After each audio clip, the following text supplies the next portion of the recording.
మండల పార్టీ అధ్యక్షులుగా కాదని 26 నుంచి మరి పార్టీ చేస్తున్నా. అదే ఒక కాన్సెప్ట్గా పెట్టుకుని మాకు కష్టపడి పనిచేయండి, మీకు అన్ని రకాలుగా మేము ఉంటాం. ఈ సందర్భంగా అందరినీ ఈ అవకాశం ఇచ్చినటువంటి మీ అందరికీ ధన్యవాదాలు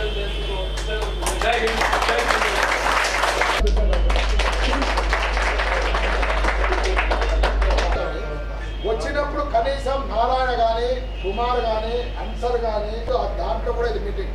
ఎవరికి ఏ చిన్న ఇబ్బంది జరిగినా ప్రతి ఒక్కరం పోవాల. ఎట్లంటే మనం ఈ దండులో కష్టపడదాం. మన పార్టీకి ఇప్పుడు నారాయణకు ఇది ఒక వేదిక. ఏమేమో పెద్ద పెద్ద నాయకులు ఉన్నారు, కానీ చంద్రదండలో పిల్లోడు ఈ పొద్దు శివకృష్ణ చౌదరి చిన్న వయసు అయినా మన సహాయకారం చేసిన పిల్లోడు వస్తాడు. దళితులు కానీ మైనారిటీలు కానీ బీసీ బడుగు బలైన వర్గాలకు చెందినటువంటి ఓసీ కులాల్లో ఉన్నటువంటి అగ్ర కులాల పేదలందరినీ అన్యాయం చేస్తున్నారని ఆ పొద్దు ఈ మైనింగ్ను పెట్టుకొని ధర్నా చేయడం జరిగింది. కానీ ఈరోజు చేసింది ఏమిటి? అక్కడ ఉన్నటువంటి బ్రహ్మనిష్ఠీలు పేరుతో 1,00,000 కోట్ల రూపాయల లోన్లు తీసుకొని పేద ప్రజలందరినీ దోచుకొని నిరుద్యోగ యువకులకందరికీ గతంలో అన్యాయం చేసి రాజశేఖర రెడ్డి తన కొడుకు కోట్ల రూపాయలు లక్షలాది కోట్లు ఇచ్చిపోయినాడు. చంద్రదండు వంతున మా దండు నాయకులందరం ముఖ్యంగా సమావేశమై మా కార్యకర్తల్లో కూడా రేపు పొద్దున కరువు కాటకాలతో ఆర్థిక సమస్యలు వచ్చినా ఎవరు కూడా ఆత్మహత్యలు చేసుకోవద్దండి.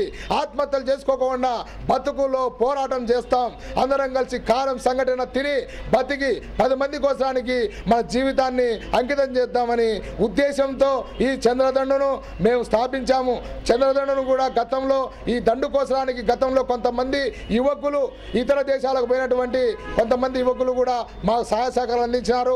అలాగే అమెరికాలో ఉన్నటువంటి రవినాయుడు గారు అయితేనేమి ఇంకా ఎంతోమంది యువకులు ముందుకు వస్తున్నారు ఈ దండు గురించి మేము ఉండాం ముందుకు పొమ్మని. కాబట్టి వాళ్ళ సహాయ సహకారాలతో మేము ఎలాంటి పార్టీ ఫండ్ లేకుండా ఎవరు లేకుండా మా సొంత ఖర్చులతో అలాంటి యువకుల సహకారంతో మేము ముందుకు పోవాలని ఏ విధంగా పోవాలని మేము అనుకున్నాము.